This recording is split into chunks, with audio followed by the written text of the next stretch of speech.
नमस्कार, मुद्दा गरम में आप सभी का स्वागत है। मैं हूं आपके साथ राहुल। सौमित्र, भोपाल में स्कूल बस में एक मासूम के साथ हुए दुष्कर्म का आक्रोश अभी कम नहीं हो पाया था। मुरैना में 3 दिन में रेप के 3 मामलों ने पूरे प्रदेश को शर्मसार कर दिया। सुरक्षा व्यवस्था में सेंध या सामाजिक पतन, सवाल है। भोपाल रेप केस में एसआईटी का गठन कर दिया गया है और सरकार कह रही है कि दरिंदों को छोड़ा नहीं जाएगा। यह सरकार का कहना है। मुद्दों को लेकर दोनों ही पार्टी कितनी संवेदनशील है, इस बात का अंदाजा इससे लगाया जा सकता है कि आज विधानसभा में इस विषय पर चर्चा होनी थी, लेकिन चर्चा हो नहीं पाई क्योंकि हंगामा हो गया और इस हंगामे की वजह से सदन को स्थगित कर दिया गया। इन्हीं बिंदुओं पर चर्चा के लिए हमारे साथ कांग्रेस के विधायक विनय सक्सेना जी आप स्क्रीन पर दिख रहे होंगे। विनय जी, आपका बहुत स्वागत है। और भारतीय जनता पार्टी की तरफ से पक्ष रखने के लिए डॉक्टर हितेश वाजपेयी जी हैं, थोड़े दिनों बाद आए हैं, लेकिन हितेश जी आपका स्वागत है। और वरिष्ठ पत्रकार के तौर पर हमारे साथ रविंद्र दुबे जी हैं जो चर्चा करेंगे। लेकिन पहले अपने दर्शकों को और तीनों मेहमानों को एक रिपोर्ट दिखा देते हैं। भोपाल के बिलाबोंग स्कूल बस में 3.5 साल के मासूम से दुष्कर्म और मुरैना में 3 दिन में रेप की 3 वारदात से प्रदेश में आक्रोश है। भोपाल के बिलाबोंग स्कूल में बस में मासूम से दुष्कर्म का मामला गहराता जा रहा है। आज स्कूल के बाहर बड़ी संख्या में पेरेंट्स और सोशल वर्कर्स ने प्रदर्शन किया कि अगर वो व्यक्ति मिल जाए ना तो उसको चौराहे पे ले जाकर जिंदा जला देना चाहिए। प्रिंसिपल ने जो है वो सभी अभिभावकों को जो है वो एक शेड्यूल जारी किया है, इसमें वो सहयोग चाहते हैं। इधर सीएम शिवराज के निर्देश के बाद मामले में एसआईटी का गठन कर दिया गया है। सीएम शिवराज ने कहा कि स्कूल से जुड़े किसी भी मामले की पूरी जिम्मेदारी स्कूल प्रबंधन की होगी। साथ ही सीएम ने स्कूल बसों में सीसीटीवी कैमरे की स्थिति चेक करने के निर्देश भी दिए हैं। सीएम ने स्कूल बस के ड्राइवर्स का पुलिस वेरिफिकेशन कराने का निर्देश भी दिया है। गृह मंत्री नरोत्तम मिश्रा ने कहा कि किसी भी दरिंदे को छोड़ा नहीं जाएगा। तो वहीं कांग्रेस नेता पीसी शर्मा ने स्कूल प्रबंधन पर कार्रवाई नहीं करने का आरोप लगाया है। दोषी पाया जाएगा तो कार्रवाई होगी। मैं पहले भी बोल चुका हूं, प्रबंधन को आज बुलाया भी है। बच्ची के साथ दुष्कर्म हुआ है, पूरा स्कूल प्रशासन उसको छुपाने की कोशिश कर रहा है, शासन भी उसमें हाथ नहीं डाल रहा है। इधर मुरैना में आज सिविल लाइन थाना इलाके की सैयद नहर के पास महिला से होटल में गैंग रेप का मामला सामने आया है। 2 आरोपियों ने महिला को नशीला पदार्थ पिलाकर इस वारदात को अंजाम दिया। रेप के बाद होटल के मालिक के साथ दोनों आरोपी मौके से फरार हो गए हैं। महिला उपस्थित हुई है अपनी सास के साथ में। उसने एक आपराधिक प्रकरण पंजीबद्ध कराया है। उसके परिचित लोग हैं, वो नूराबाद क्षेत्र की रहने वाली थी और यहाँ उसी ससुराल है, तो उसको लेके आए हैं। उसके संग रेप वगैरह किया हुआ है। वो किसी होटल का नाम बता रही है, उसको हम वेरीफाई कर रहे हैं। प्रकरण पंजीबद्ध कर लिया गया, विवेचना की जा रही है। 2 लोगों के खिलाफ आपराधिक प्रकरण पंजीबद्ध किया गया। मुरैना जिले में 24 घंटे के अंदर 3 दुष्कर्म के मामले सामने आने के बाद इलाके में सनसनी फैल गई है, जिसमें से 2 मामले सिविल लाइन थाना इलाके के हैं और दोनों मामलों में आरोपी पुलिस के गिरफ्त से बाहर हैं, जिसमें 3 साल की मासूम के साथ दुष्कर्म और 3 चचेरी बहनों के साथ रेस्टोरेंट ले जाकर रेप का मामला भी शामिल है। Bureau report IBC 24। बेटियों की यही गुहार है कि बच न पाए गुनहगार।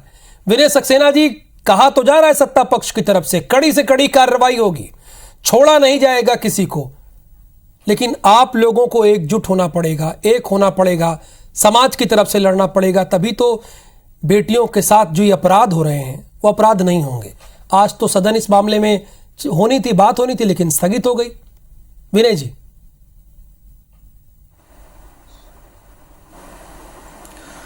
देखिए, किसी भी प्रदेश या देश के लिए छोटी छोटी बच्चियों के साथ बलात्कार होना, महिलाओं के साथ दुष्कर्म होना और अपराधियों को ना पकड़े जाना, ये किसी भी देश या प्रदेश के लिए सिर झुकाने वाली शर्म की बात है।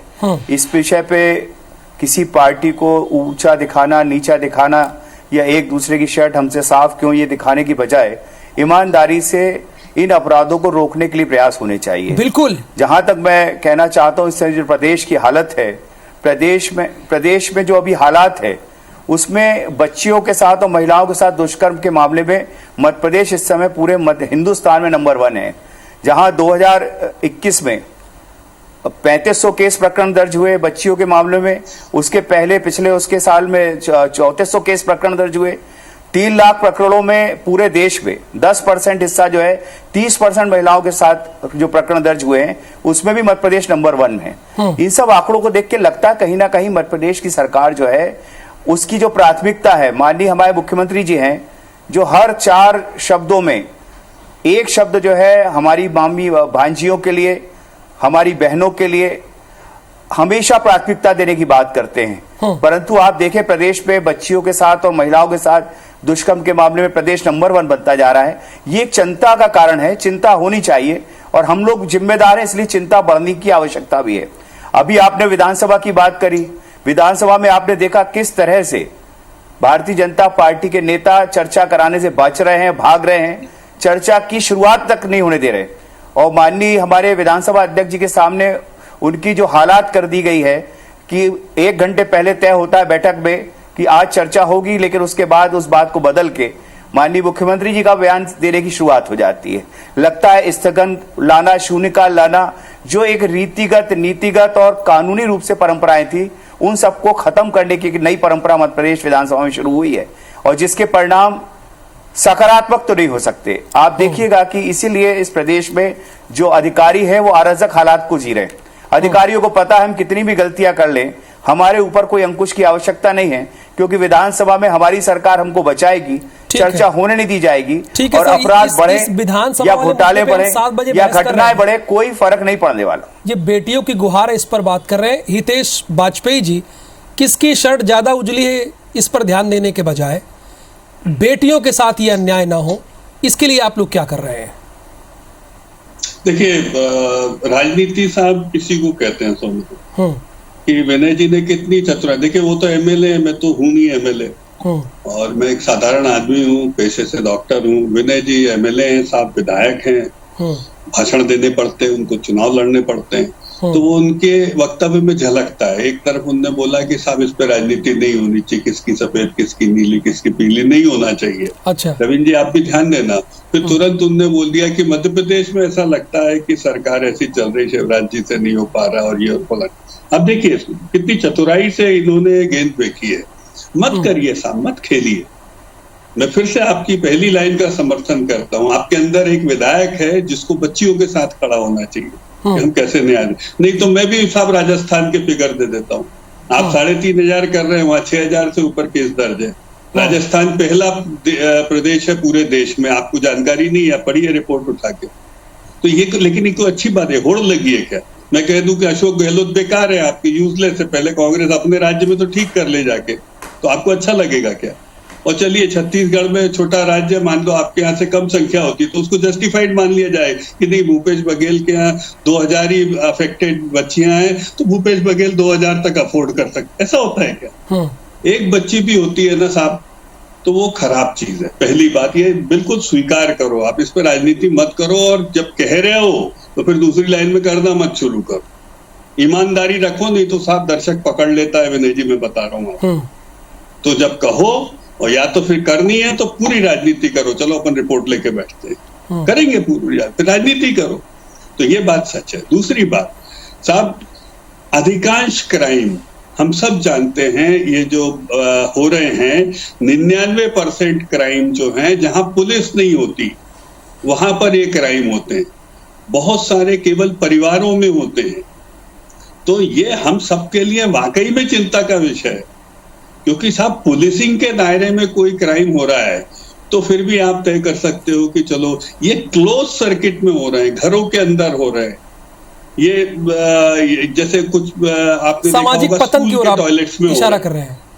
एग्जैक्टली भाई, ये पुलिसिंग के दायरे, पुलिस का रोल शुरू होता है क्राइम के बाद। तो मैं बहुत विनय जी विनम्रता से आपसे कहना चाहता हूं कि इस पर भी सोचना होगा। ऐसा नहीं कि इसमें हमारा कोई राजनीतिक दायित्व नहीं है, पर इसमें जैसे ही हम एक दूसरे पे, आपने बोला ना मेरी शर्ट आपने बोला सफेद है, तो आपने तुरंत से एक लोटा कीचड़ उठा डाल दिया शिवराज जी के ऊपर। इससे ठीक हो जाएगी क्या?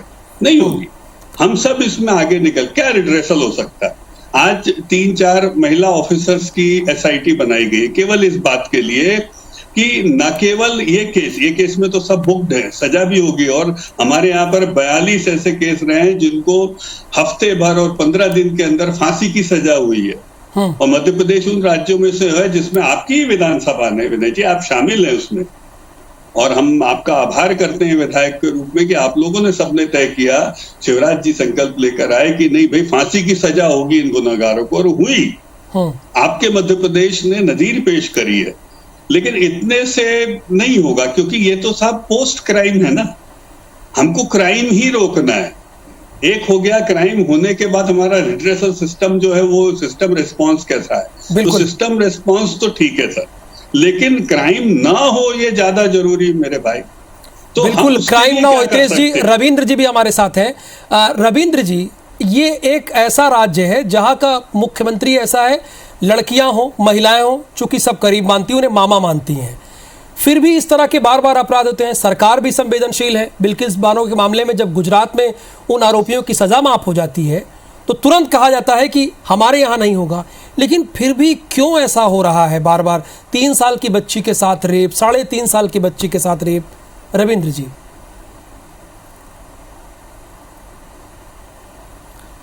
देखिए, मध्य प्रदेश में जिस तरीके से बच्चियों या महिलाओं के साथ अत्याचार हो रहे हैं, इसके लिए सरकार को कहीं ना कहीं सोचना पड़ेगा कि उसमें क्या कमी रह गई। यदि उसने फांसी की घोषणा करी कि अपराधियों दुष्कर्म करने वालों पर फांसी होगी, लेकिन दुष्कर्म जैसे हितेश वाजपेयी जी बता रहे हैं कि साहब हमने 41 लोगों को फांसी की सजा दिलवाई, लेकिन उसके बाद भी बलात्कार हो रहे हैं, तो ये हम सबको सोचना पड़ेगा कि ऐसे क्या कारण है कि कानून का भय, न्याय का भय उन अपराधियों के ऊपर नहीं हो पा रहा है। ये सामाजिक जागरण किस तरीके से चलाया जाए, राजनीतिक चेतना किस तरीके से राजनीतिक लोग काम करें कि समाज में वो कानून का भय, कानून का राज स्थापित हो और थोड़ा सा भय हो।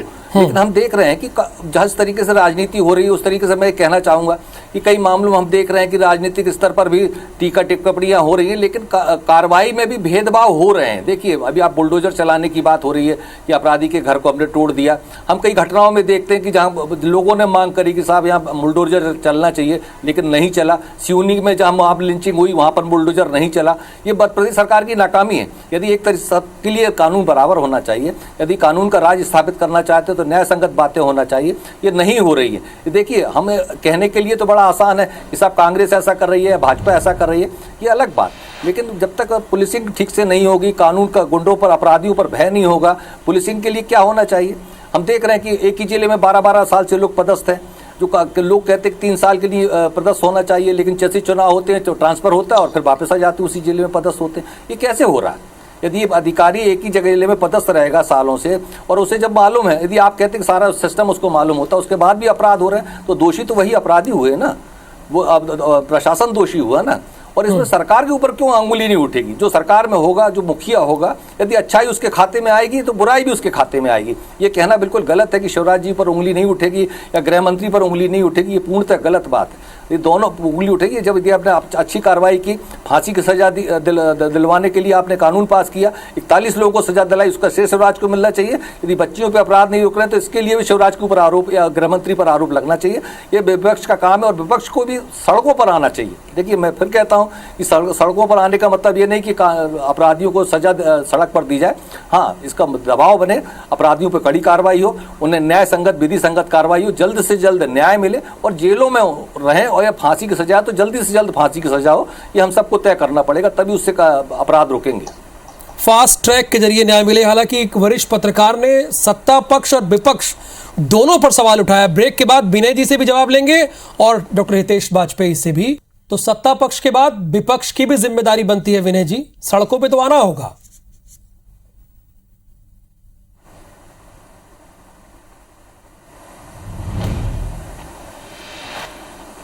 हेलो, बिल्कुल बिल्कुल, आप ही सवाल है विनय जी।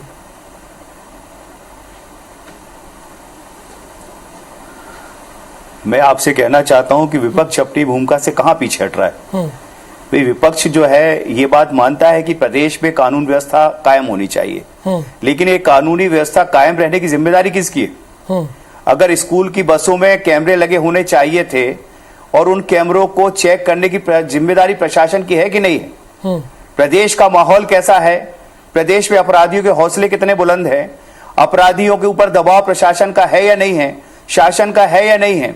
एक तरफ बार बार प्रदेश के मुखिया को ये क्यों कहना पड़ता है और गृह मंत्री जी को क्यों कहना पड़ता है कि हम गाड़ देंगे, हम भून देंगे, इसका मतलब है प्रशासन में कहीं ना कहीं कमी है, प्रशासन का दबाव कहीं ना कहीं कम है।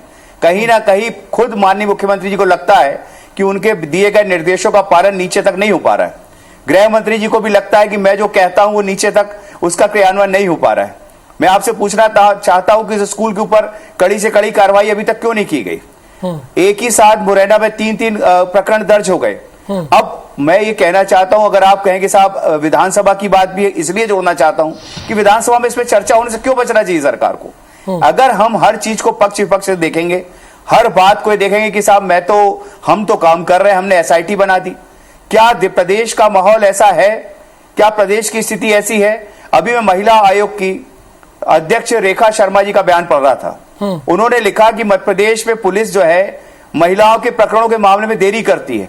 अगर समय पे प्रकरण दर्ज कर लिए जाए, समय पे कड़ी कार्रवाई कर दी जाए तो इनमें कमी आ सकती है।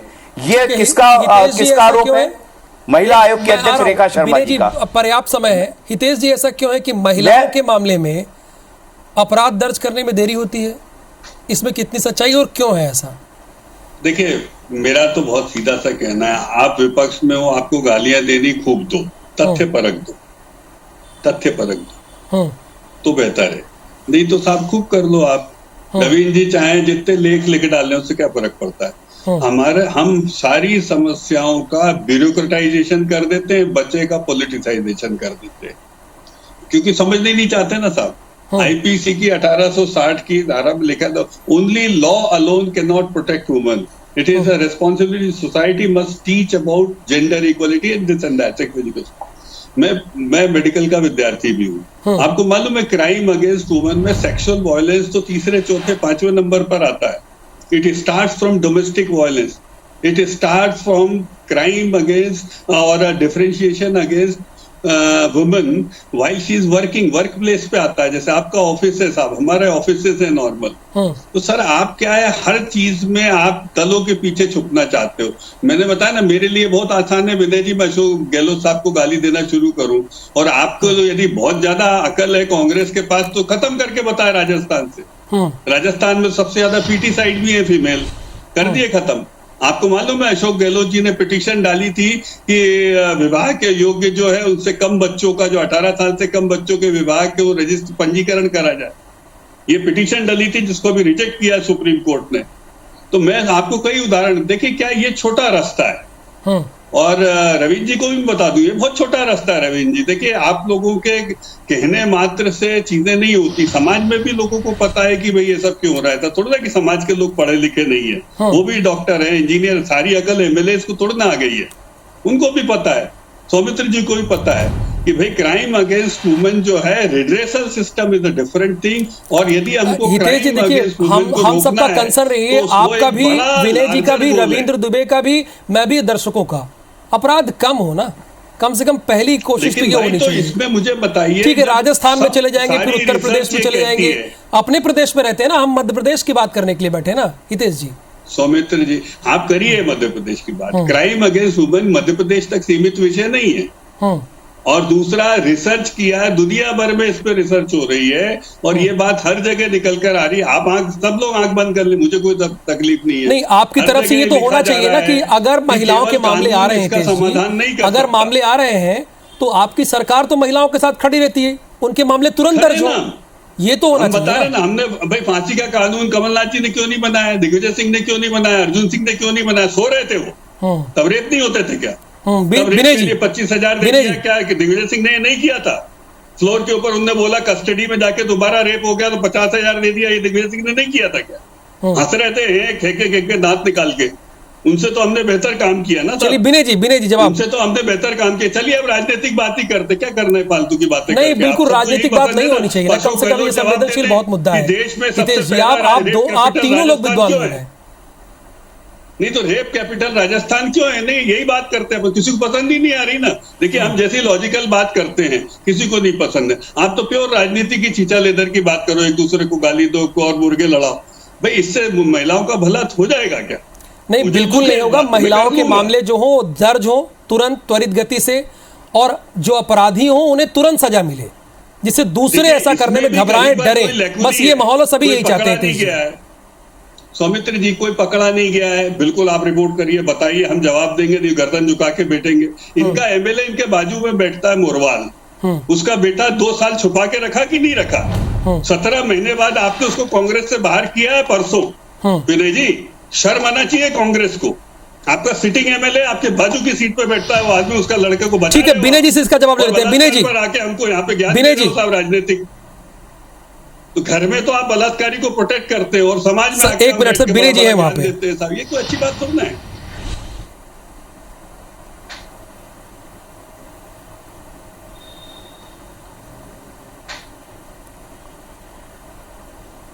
राहुल जी, क्या इनने कहा है? माननीय हमारे हितेश डॉक्टर साहब ने क्या कहा, जरा मेरे को बताएंगे दोबारा। वो कह रहे हैं आप कहते तो हैं, लेकिन जब आपकी बारी आती है, आपके लोगों की बारी आती है तो खामोश हो जाते हैं। नहीं, बारी क्या, मोरवाल जी इनके बाजू में बैठते हैं, विधायक जी उनके बेटे को परसों बाहर किया कांग्रेस से, बलात्कारी अंदर है, 1 साल उसको घुमाते रहे, बचाते रहे। मैं तो सीधे बोल रहा हूं ना, आपको लग रहा होगा थोड़ा सा, मैं आपको ठीक है विनय जी।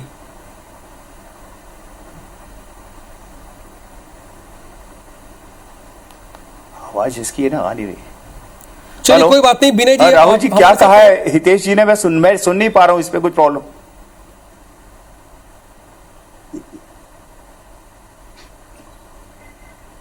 चलिए कोई बात नहीं, आप सुन नहीं पा रहे हैं, तो वो कह रहे हैं कि जब आपके लोगों के ऊपर बारी आती है तो आप उन्हें बचाने की कोशिश करते हैं, तो ऐसे में कैसे में महिला अपराध कम हो पाएगा? दोनों को मिलकर काम करना होगा।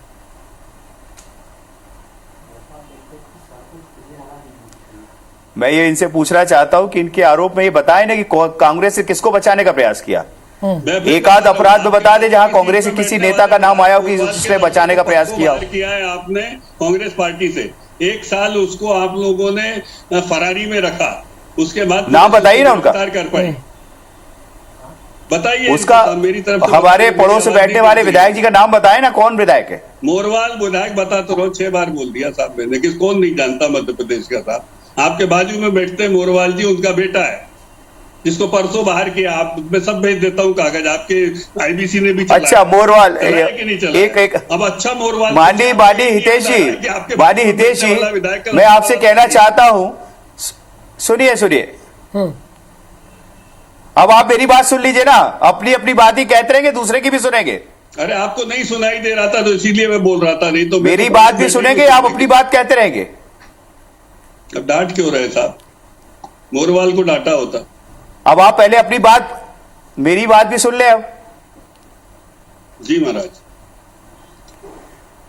माननीय हितेश जी, ये बताइए सरकार किसकी है? मोरवाल जी का अगर लड़का नहीं पकड़ा जा रहा है तो किसकी कमजोरी है? किसकी सरकार की नकारापन है? कांग्रेस से परसों बाहर किया, पकड़ा किसका नकारापन है? आप ये बताइए, आपकी सरकार का नकारापन है कि नहीं है?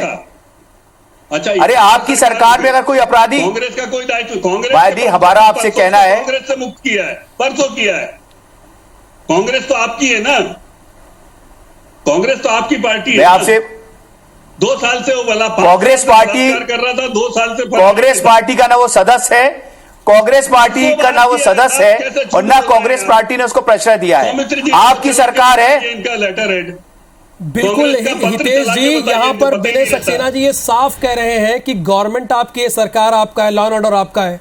अगर वो अपराधी है तो पकड़िए। कांग्रेस कहां डिफेंड कर रहा है? अरे आपकी नकारा सरकार है, वो तो जेल में है, लेकिन कांग्रेस बचाव करती है। मैं आपको सौमित्र जी ये कहना चाहता हूं। चलिए सर, समय यही समाप्त होता है, क्षमा चाहिए रविंद्र जी, आपका पक्ष नहीं ले पाया मैं इस बार, लेकिन विनय जी और हितेश जी और रविंद्र दुबे जी, आप तीनों मेहमानों का बहुत बहुत शुक्रिया।